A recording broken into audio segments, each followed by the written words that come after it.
Hello students, twelfth biology की online कक्षाओं में आप सभी का हार्दिक अभिनंदन। दोस्तों, चैप्टर 5 हम लोग कंप्लीट कर चुके हैं। आज की इस वीडियो में हम चैप्टर 6 स्टार्ट करेंगे। चैप्टर 6 का नाम है पादपों में जल अवशोषण एवं रसारोहण। पिछले चैप्टर में हमने प्लांट वाटर रिलेशन के बारे में पढ़ा था कि पादपों में जल के द्वारा कौन कौन सी क्रियाएँ किस प्रकार प्रभावित होती हैं। इस चैप्टर में हम पादपों में होने वाले जल के अवशोषण को और रसारोहण के बारे में पढ़ेंगे। ठीक है बच्चों, water absorption and ascent of SAP in plant, ये दो टॉपिक्स इस चैप्टर के अंदर हमें क्लियर करने हैं। तो आइए दोस्तों चालू करते हैं। सबसे पहले मैं आपके लिए बता देता हूँ, जो कि हमने पिछले चैप्टर के अंदर भी देखा था, कि पेड़ पौधों के लिए, किसी भी प्लांट के लिए वाटर बहुत इम्पोर्टेंट होता है। पानी की बहुत आवश्यकता होती है, क्योंकि जल के द्वारा किसी पौधे की विभिन्न क्रियाएं प्रभावित होती हैं। यहाँ तक की बात आप चैप्टर 5 के अंदर देख चुके हैं। अब आप एक बात समझिए बच्चों, पेड़ पौधों की विभिन्न क्रियाएं जल पर निर्भर हैं, तो उनके लिए जल कहाँ से प्राप्त होता है? पेड़ पौधों के लिए जल कहाँ से प्राप्त होता है बच्चों? मृदा से, मिट्टी से प्राप्त होता है। और मिट्टी के लिए जल कहाँ से प्राप्त होता है? वर्षा से। यानी कि जल का जो मुख्य स्रोत हो गया वो क्या है? वर्षा है। तो वर्षा के द्वारा जो जल हमें प्राप्त होता है उसे हम दो भागों में डिवाइड कर सकते हैं। देखिए, पहला जो है वो है अपवाहित जल। कौन सा जल? अपवाहित जल। और दूसरा होता है मृदा जल। समझिए दोनों में क्या डिफरेंस है। अपवाहित जल तब प्राप्त होगा जब बरसात तेज हो रही है। अपवाहित जल कब प्राप्त होगा? जब बरसात तेज होती है। तेज वर्षा के समय क्या होता है बच्चों? जितनी भी वर्षा का पानी आता है वो पूरा का पूरा बह करके नदी, तालाब, पोखर या समुद्र के अंदर चला जाता है। नदी, तालाब, पोखर या समुद्र के अंदर चला जाता है। यानी कि ये जल मृदा द्वारा अवशोषित नहीं होता। इसके बाद हम बात करें कि भाई जो धीमी वर्षा होती है कैसी वर्षा? धीमी वर्षा होती है, तो उसके द्वारा जल को अवशोषित कर लिया जाता है मृदा के अंदर।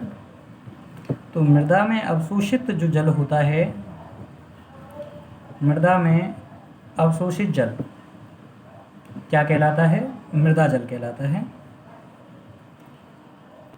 ये बात क्लियर है बच्चों? पेड़ पौधों के लिए जल कहाँ से प्राप्त होता है? मृदा से। मृदा में जल प्राप्त होता है वर्षा से। वर्षा जल को हम दो भागों में डिवाइड कर सकते हैं। अपवाहित जल, इसे हम रन अवे वाटर कहते हैं, रन अवे वाटर। और मृदा जल को हम कहते हैं सॉइल वाटर। क्लियर है बच्चों? तो अपवाहित जल हमें तब प्राप्त होगा जब वर्षा कैसी हो? तेज वर्षा हो। और जब धीमी वर्षा हो तो कौन सा जल प्राप्त होगा? मृदा जल। अपवाहित जल मृदा में अवशोषित नहीं होता है, वो बह करके चला जाता है कहाँ पे? नदी, तालाब, पोखर, समुद्रों में। और मृदा जल मृदा द्वारा अवशोषित हो जाता है, जिसे पेड़ पौधे यूज़ करते हैं। अब ये जल तो पेड़ पौधे यूज़ कर नहीं सकते। पेड़ पौधे कौन सा जल यूज़ करेंगे? मृदा जल। तो इसी मृदा जल को फिर से हम दो भागों में डिवाइड कर सकते हैं।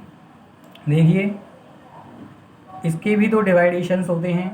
पहला डिवाइडेशन है इसका, एक तो होता है केशिकीय जल, केशिकीय जल, और दूसरा होता है गुरुत्वीय जल। दो प्रकार का जल होता है मृदा जल भी। पहला केशिकीय जल, इसे कैपिलरी वाटर कहते हैं, कैपिलरी वाटर। और दूसरा होता है जिसे हम ग्रेविटेशनल वाटर कहते हैं, ग्रेविटेशनल वाटर। दोनों में क्या डिफरेंस है? देखिए बच्चों, मृदा जो होती है वो कणों से मिलकर के बनी होती हैं। उन कणों के बीच में क्या होता है? रिक्त स्थान होता है। ये इस प्रकार की नलिकाएं सी बनती हैं, जो रिक्त स्थान को अगर हम देखें तो ये जो नलिकाएं मैंने बनाई हैं, रिक्त स्थान जो मैंने बनाए हैं, इन रिक्त स्थानों में पाए जाने वाला जल केशिकीय जल होता है। ये मृदा के कणों के मध्य में पाया जाता है। तो यही वो जल है जिसे पेड़ पौधे प्राप्त करते हैं। इसे मैं यहाँ लिख सकता हूँ, पादपों को आसानी से प्राप्त होने वाला जल होता है, पादपों को आसानी से प्राप्त होता है। दूसरा होता है गुरुत्वीय जल। इसके अंदर क्या होता है, गुरुत्वाकर्षण के प्रभाव से जल मिट्टी में बहुत अंदर की ओर चला जाता है। वो इतना अंदर चला जाता है कि पेड़ पौधे उसे आसानी से प्राप्त नहीं कर पाते।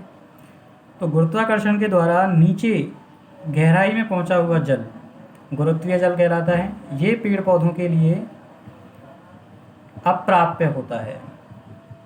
पेड़ पौधों के लिए कैसा होता है, अप्राप्य होता है, क्योंकि वे जड़ें तो वहाँ तक पहुँच नहीं रही, और आप जानते हो कि पेड़ पौधों की जड़ें ही जल का अवशोषण करती हैं, ठीक है ना। तो केशिकीय जल आपका पादपों के लिए आसानी से प्राप्त होता है, ये मृदा के कणों के बीच में होता है। गुरुत्वीय जल गुरुत्वाकर्षण के कारण बहुत गहराई में चला जाता है, इसीलिए यह अप्राप्य हो जाता है। इतनी बात आप यहाँ पर क्लियर रखें, ठीक है बच्चों। तो यहाँ तक की बात में हमने क्या देखा भाई, पेड़ पौधों के अंदर क्या था, प्लांट्स को वाटर मिला मृदा से, मृदा में आया वर्षा से। वर्षा को हमने दो भागों में बांट लिया, एक तो अपवाहित जल जो तेज वर्षा के कारण होता है, एक मृदा जल जो धीमी वर्षा के कारण हमें प्राप्त होता है। फिर हमने मृदा जल को भी दो भागों में बांट लिया, केशिकीय जल और गुरुत्वीय जल। मृदा जल में से भी केशिकीय जल ही पौधों को प्राप्त होता है, गुरुत्वीय जल पौधों को प्राप्त नहीं होता। यहाँ तक की बात आप ध्यान रखें बच्चों। इसके बाद हम बात करते हैं कि पौधों में कौन से अंग हैं। पादपों में जल अवशोषण के अंग, पादपों में जल अवशोषण के अंग यानी कि कौन से अंग होते हैं जो जल का अवशोषण करते हैं। इसका एक छोटा सा सिंपल सा फंडा है। देखो बच्चों, अगर हम बात करते हैं कौन से पौधों की, निम्न श्रेणी के पौधों की अगर हम बात करें, तो निम्न श्रेणी के जो पौधे होते हैं जैसे आपके शैवाल होते हैं, कवक होते हैं, तो इनमें कोई भी विशेष अंग नहीं होते हैं, यानी कि जल अवशोषण के लिए कोई विशेष अंग नहीं होते हैं। इनका पूरा शरीर ही किसका काम करता है, जल अवशोषक का काम करता है। आप समझें, निम्न श्रेणी के जितने भी पौधे हैं जैसे शैवाल और कवक, इनके अंदर कोई विशेष अंग जल अवशोषण के लिए नहीं होता है। इनके पूरे शरीर की सभी कोशिकाएं ही जल का अवशोषण करती हैं। फिर बात करते हैं हम ब्रायोफाइट्स की। इसकी ब्रायोफाइट्स, दोस्तों ब्रायोफाइट्स में जड़ तो नहीं होती हैं, लेकिन जड़ जैसी संरचनाएं होती हैं जिन्हें हम क्या कहते हैं, राइजोइड्स कहते हैं। जड़ जैसी संरचना,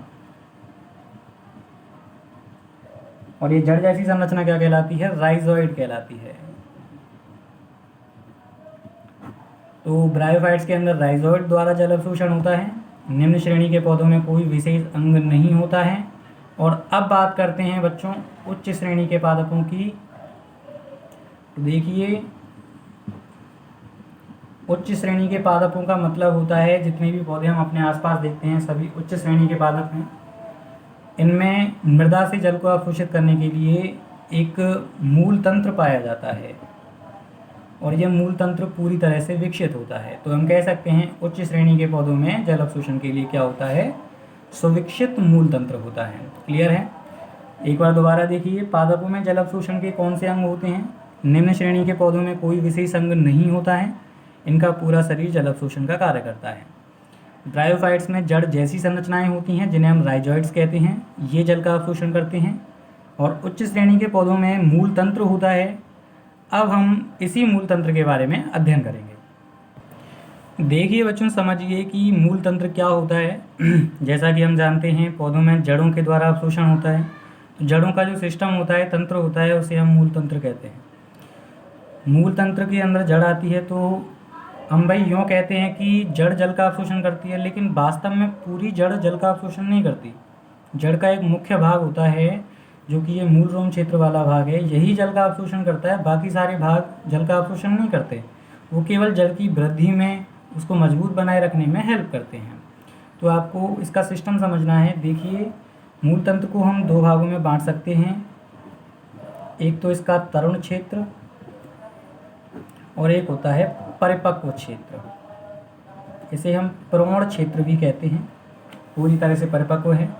तो इन दोनों क्षेत्रों के बारे में आप डायग्राम से समझिए। देखिए यहाँ पर एक डायग्राम मैंने बनाया हुआ है।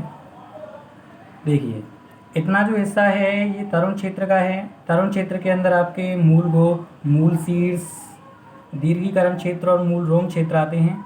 और दूसरा होता है परिपक्व क्षेत्र। आपको इन सभी क्षेत्रों के बारे में अच्छी तरह से समझना है। देखिए सबसे पहले हम स्टार्ट करते हैं। तरुण क्षेत्र में होता है मूल गोप क्षेत्र। मूल गोप क्या होता है? जड़ का सबसे निचला भाग होता है, जो कि एक टोपी नुमा भाग होता है, रूट कैप होती है, टोपी जैसा भाग होता है। ये मजबूत होता है।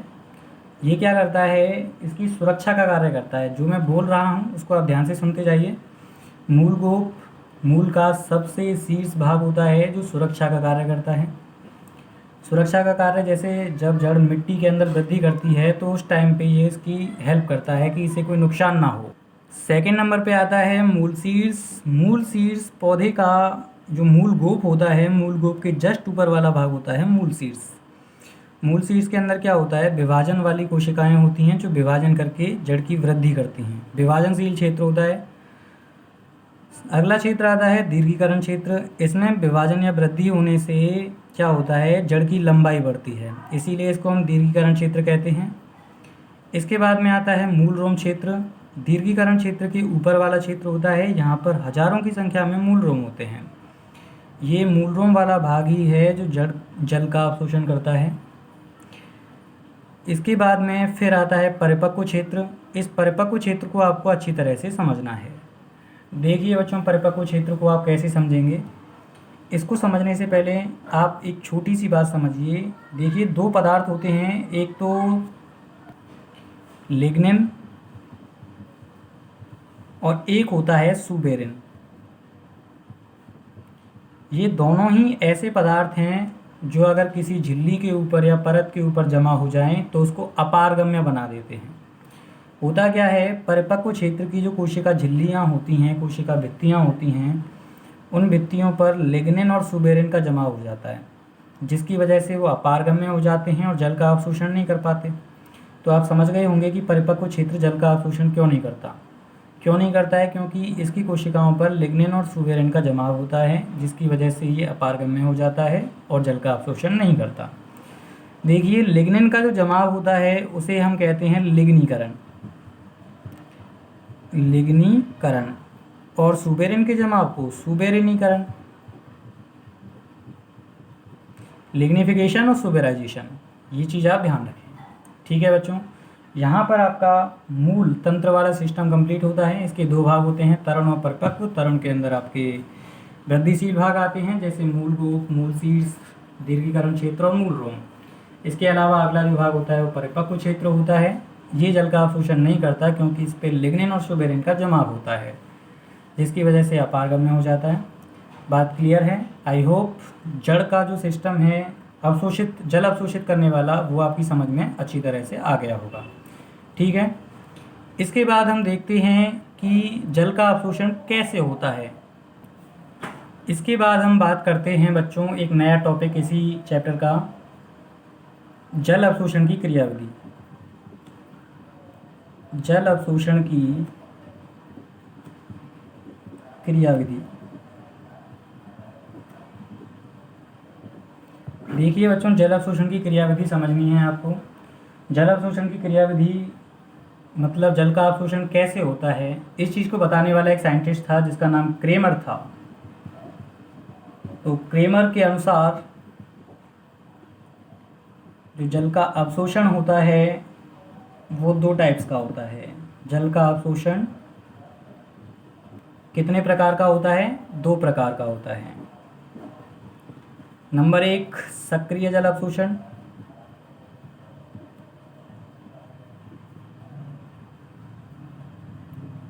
और नंबर दो है निष्क्रिय जल अवशोषण।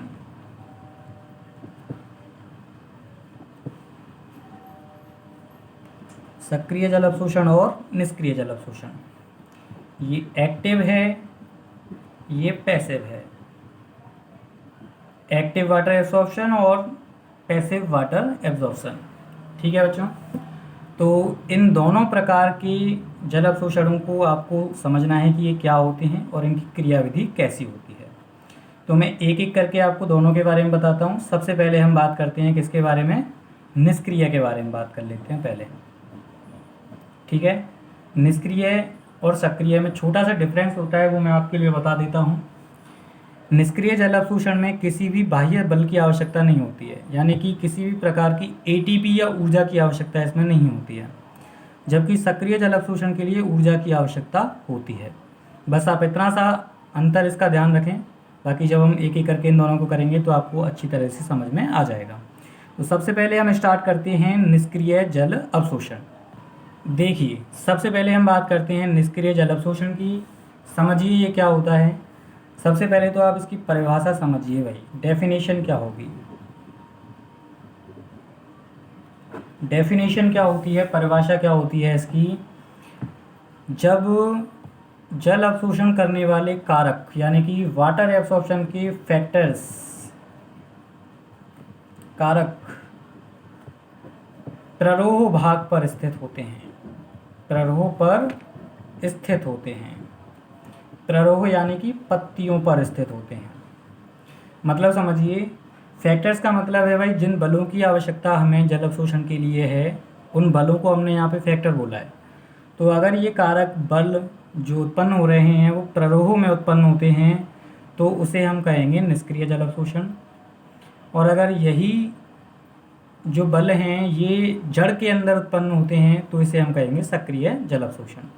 सब तो हम निष्क्रिय जल अवशोषण पढ़ रहे हैं तो पहले इसी के बारे में देख लेते हैं। देखिए, पत्ती पर बल उत्पन्न होने का क्या मतलब है। आप जानते हो कि पेड़ पौधों में वाष्पोत्सर्जन होता है, इसकी क्रियाविधि हमें साथ के साथ पढ़ती जानी है। क्रियाविधि देखिए इसकी, इसमें क्या होता है। इसमें पहली बात तो आप ये याद रखें, ये किसी भी ऊर्जा के बिना होता है, यानी कि इसको कराने के लिए किसी भी प्रकार की ऊर्जा की आवश्यकता नहीं होती है। ये बात आपको ध्यान रखनी है। अब ये होता कैसे है आप समझिए। देखिए बच्चों, एक पौधा होता है, उस पर सबसे ऊपर क्या होता है, पत्ती होती है, बाष्पोत्सर्जन का काम करती है। तो जब बाष्पोत्सर्जन होता है, मान लो ये एक पत्ती है, ठीक है, इसके जो रंध्र हैं उन रंध्रों से क्या होगा, जल का बाहर निष्कासन होगा, जिसे हम बाष्पोत्सर्जन कहते हैं। तो यहाँ से होता है बाष्पोत्सर्जन। आप सिस्टम को बड़े ध्यान से समझिएगा, जो मैं बोल रहा हूँ उस पर फोकस करिएगा। देखिए बच्चों, जब बाष्पोत्सर्जन होता है तो रंध्रों से जल बाहर निकलता है। अब सीरीज बनेगी यहाँ पे, देखो, मान लो ये रंध्र था, इसके अंदर से जल बाहर निकल गया। जब इसके अंदर से जल बाहर निकला तो क्या हुआ भाई, इसको क्या नाम दिया था, रंध्र है। जब इसके अंदर से जल बाहर निकला तो इसके अंदर जल की कमी हो गई। ये अपनी जल की कमी को पूरा करने के लिए जल किससे मांगेगा, अपने से नीचे वाली कोशिका से मांगेगा। तो ये कोशिका इसको जल ट्रांसफ़र कर देगी, अब ये खाली हो जाएगी, ये अपने से नीचे वाली से मांगेगी।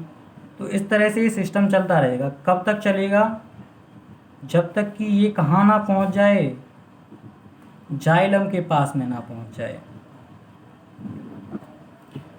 जाइलम के पास जब पहुंच जाएगा तो जाइलम का आप जानते हो, 11वीं क्लास में आपने पढ़ा है कि जाइलम के अंदर जल का स्तंभ गति करता है, जल गति करता है, जल जड़ों से लेकर के पूरे पौधे तक पहुंचता है।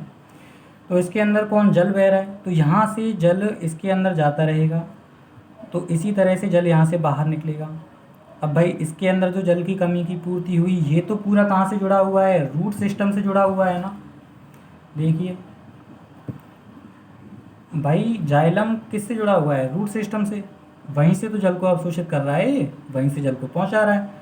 तो इसमें जब जल की कमी होगी तो ये जल किसी कोशिका से नहीं मांगेगा, ये रूट सिस्टम से मांगेगा। रूट सिस्टम को इसको जल पहुंचाना है तो क्या होगा भाई, ये सॉइल में से जल को खींचेगा, अवशोषित करेगा। तो इस तरह का सिस्टम चलता है इसका। आप ध्यान से समझिए, एक बार पुनः इस प्रोसेस को समझते हैं। जब बाष्पोत्सर्जन की क्रिया होती है तो रंध्र में से जल की हानि हो जाती है। उस कमी को पूरा करने के लिए रंध्र की कोशिकाएं किसी दूसरी अन्य कोशिका से, अपने से नीचे वाली कोशिका से जल प्राप्त करती हैं। फिर उसके अंदर जल की कमी होगी, वो अपने से पहले वाली कोशिका से जल प्राप्त करेगी। तो इसी तरह से सिस्टम कब तक चलेगा, जब तक कि ये कमी जाइलम तक ना पहुंच जाए। जाइलम पर जब कमी पहुंचेगी तो एक खिंचाव उत्पन्न होगा, भाई खींचेगा ये पानी को, क्योंकि इसको तो पानी यहाँ पहुँचाना है। तो एक खिंचाव उत्पन्न होता है, वो खिंचाव किस पर लगेगा, रूट सिस्टम पर लगेगा। रूट सिस्टम पर लगने वाले खिंचाव के कारण मिट्टी से जल अवशोषित हो जाएगा। बताइए इसमें क्या किसी को कोई बल लगाना पड़ा? मुख्य फैक्टर कहाँ पर था, पत्ती पर था, रंध्र था, उससे बाष्पोत्सर्जन हो रहा है, वही तो था। तो इस प्रकार का जो ये अवशोषण है ये निष्क्रिय जल अवशोषण कहलाता है। आई होप आप समझ गए होंगे। इसकी जो चांसेस हैं वो 96 to 98% जितना जल अवशोषण होता है वो निष्क्रिय परिवहन द्वारा होता है, क्योंकि ज़्यादातर प्लांट्स के अंदर ऐसी ही प्रोसेस होती है कि भाई जल की हानि हुई, उस हानि को कम करने के लिए, पूरा करने के लिए जल दूसरी कोशिका से लिया जाता है, वो दूसरी से लेती है। तो इस तरह से ये सिस्टम चलता रहता है।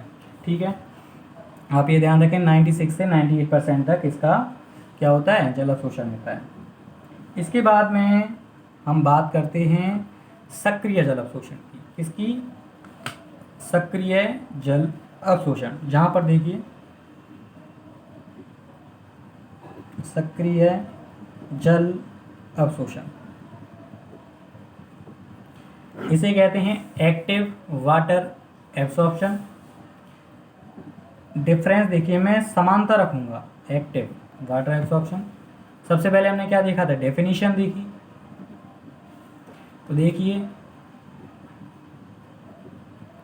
डेफिनेशन में हमने इसके लिए क्या किया था, जब जल अवशोषण के कारक प्ररोह पर स्थित होते हैं तो हमने निष्क्रिय परिवहन का। अब मैं क्या कह रहा हूँ, जल अवशोषण के लिए जो आवश्यक फैक्टर्स हैं यानी कि कारक हैं, वो प्ररोह पर नहीं होंगे, वो जड़ों में उत्पन्न होंगे, जड़ों में उत्पन्न होंगे।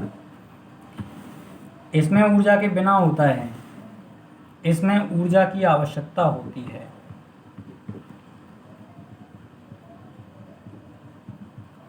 जो कि एटीपी के रूप में प्राप्त की जाती है। अब भाई आप पूछोगे कि एटीपी कहाँ से आई? एटीपी के लिए एक प्रोसेस होती है जिसे हम रेस्पायरेशन कहते हैं, श्वसन कहते हैं। तो पेड़ पौधों में श्वसन के द्वारा एटीपी बनती है, वही एटीपी जल अवशोषित करने के लिए उपयोग की जाती है। ये जो जल अवशोषण है मात्र 2 से 4% पौधों के अंदर ही होता है। 90 से 98% के अंदर तो क्या होता है भाई, निष्क्रिय परिवहन द्वारा होता है, लेकिन इसके अंदर 2 से 4% जो है वो सक्रिय अवशोषण द्वारा जल अवशोषित होता है। अब इसकी भी प्रोसेस आप समझ लीजिए कि इसमें क्या सिस्टम होता है। इसका भी सिस्टम बिल्कुल सिंपल है। देखिए मैंने क्या कहा है, इसके अंदर जड़ों में कारक उत्पन्न होते हैं। मान लीजिए बच्चों रूट है, ठीक है। अब रूट क्या करती है, रूट के अंदर इसमें एक दाब उत्पन्न होता है। निष्क्रिय परिवहन तो तब होगा जब बाष्पोत्सर्जन होगा। अब मान लेते हैं भाई बाष्पोत्सर्जन नहीं हो रहा, तो उस टाइम पे भी तो जल अवशोषित किया जाता है। वो कैसे होता है? तो जिस टाइम पे बाष्पोत्सर्जन नहीं होता उस समय जल अवशोषित करने के लिए जड़ द्वारा एक धनात्मक दाब लगाया जाता है। क्या लगाया जाता है? धनात्मक दाब लगाया जाता है, जो कि ऊपर की ओर लगता है। किधर लगता है? ऊपर की ओर। ये जो धनात्मक दाब है, इस दाब के कारण जल रूट में खिंच करके आता है और उसको ऊपर पहुंचा दिया जाता है। बात समझ में आ रही है ना? धनात्मक दाब ऊपर लग रहा है तो जैसे ही पानी इसके अंदर आएगा वो ऊपर की ओर चला जाएगा, फिर दोबारा दाब लगेगा, फिर ऊपर जाएगा। तो इस तरह से इसका सिस्टम चलता रहता है। इस धनात्मक दाब को हम कहते हैं मूल दाब, रूट प्रेशर। क्लियर है? तो आप समझिए सक्रिय जल अवशोषण के अंदर जड़ द्वारा एक धनात्मक दाब ऊपर की ओर लगाया जाता है, जिसे हम मूल दाब कहते हैं। इसमें मूल दाब के द्वारा जल का अवशोषण होता है। ठीक है, मूल दाब के द्वारा जल का स्तंभ ऊपर की ओर बढ़ता है। तो इस तरह से सक्रिय जल अवशोषण इसमें संपन्न होता है। आप समझ गए होंगे कि सक्रिय जल अवशोषण क्या होता है। क्लियर है? आपको मूल दाब की परिभाषा इसमें इंपॉर्टेंट रूप से ध्यान रखनी है। जब भी आप सक्रिय जल अवशोषण की परिभाषा या फिर इसकी क्रियाविधि लिखते हो तो इसके अंदर आपका मूल दाब और एटीपी, ये 2 शब्द तो जरूर आने चाहिए। अगर ये दोनों शब्दों के इर्द गिर्द आप अपनी भाषा लिखते हो तो आपको नंबर मिलने के चांस रहते हैं, और अगर पूरा आपको सही करना है तो फिर तो प्रोसेस से करना होगा। ठीक है, तो अभी आपके दोनों तरह के परिवहन कंप्लीट हो चुके हैं। सक्रिय परिवहन जिसमें कि ऊर्जा के प्रयोग के द्वारा जल का अवशोषण होता है, कारक जड़ों में उत्पन्न होते हैं, मूल दाब की आवश्यकता होती है और एटीपी की आवश्यकता होती है। निष्क्रिय परिवहन जिसमें ऊर्जा की आवश्यकता नहीं होती, जिसका कारक प्ररोह पर उपस्थित होता है, जो बाष्पोत्सर्जन के समय होता है। श्रृंखला के रूप में ये क्रम चलता है। लगभग 90 से 98% जो जल अवशोषण है वो इसी विधि द्वारा होता है। तो यहाँ पर आपके दोनों मैकेनिज़्म, क्रियाविधि दोनों की क्लियर है। इसके बाद नेक्स्ट वीडियो के अंदर हम बात करेंगे पादपों में जल के मार्ग की, कि भाई जड़ों द्वारा अवशोषित होने के बाद पादपों में जल किस तरह से अंदर पहुंचता है, एक कोशिका से दूसरी कोशिका में कैसे पहुंचता है, ये बात हम करेंगे नेक्स्ट वीडियो के अंदर। तब तक के लिए आप इस वीडियो को कंप्लीट देखें, अच्छी तरह से रिवाइज़ करें। अगर आपको इसमें कोई प्रॉब्लम आती है तो आप अवश्य ही अपने गुरुजी से या फिर यूट्यूब चैनल के कमेंट बॉक्स में आप अपने क्वेश्चंस पोस्ट कर सकते हो। गुरुजी का नंबर सबके पास है ही है, तो आप उनसे भी पूछ सकते हो। ठीक है बच्चों, मिलते हैं नेक्स्ट एपिसोड में अगली वीडियो के साथ। तब तक के लिए टेक केयर, कोरोना से सावधान रहिए।